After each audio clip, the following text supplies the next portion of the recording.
అగ్గి పుల్ల లాంటి ఆడపిల్ల నేను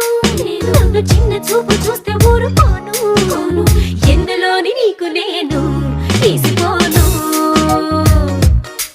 నా సంగతేంటి తెలుసుకోవా పోను పోను అచ్చమైన పల్లె రాణి పిల్ల నేను పచ్చి పైర గాలి చీల్చి పెరిగినాను ఏరి కోరి గిల్లి కజ్జా పెట్టుకోను నిన్ను చూస్తే